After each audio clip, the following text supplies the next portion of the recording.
encore inédite, voire la répression aveugle et brutale des voix dissidentes, la vie devient insupportable sous le régime de la transition qui se maintient illégalement au pouvoir, sans droit ni mandat, contre la volonté du peuple. Chers compatriotes, les hauts cadres et les personnalités influentes non acquis à la cause d'une transition militaire sans fin sont perçus pour être des menaces aux ambitions politiques démesurées de la junte. Qualifiés à tort d'apatrides, ils sont persécutés sans état d'âme. Les acteurs de la presse et des médias, les leaders d'opinion sont traqués et soumis à des traitements dégradants et inhumains pour leur prise de position contre les velléités de retour à la dictature militaire, un triste souvenir pour notre peuple. Chers compatriotes, des atteintes les plus graves sont quotidiennement portées à l'indépendance de la justice et à la liberté de la presse, toutes choses qui mettent en danger la République elle-même. La démocratie vacille et connaît un véritable recul.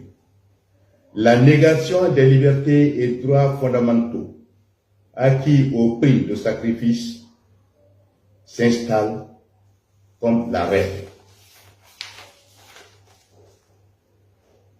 Chers compatriotes, le Mali n'a jamais connu un tel nombre hallucinant de ses enfants contraints à l'exil, injustement coupés de leur famille pour des considérations politiques, voire leur attachement aux principes de l'état de droit et aux valeurs républicaines.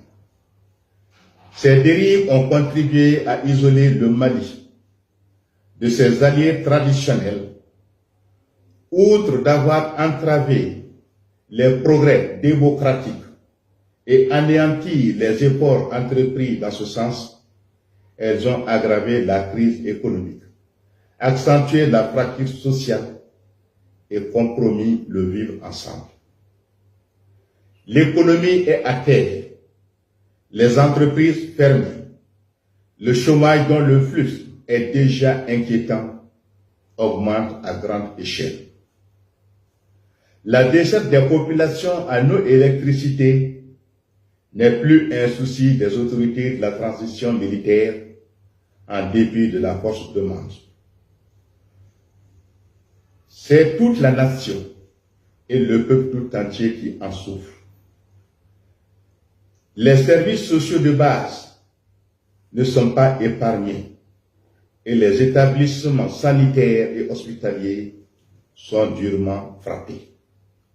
En dépit de ce bilan désolant, catastrophique et désastreux dans tous les sens, dans tous les domaines et à tous les niveaux, la junte militaire, sans vision ni préparation pour gouverner, entend se maintenir au pouvoir, quand bien même que la transition militaire est officiellement terminée depuis le 26 mars 2024.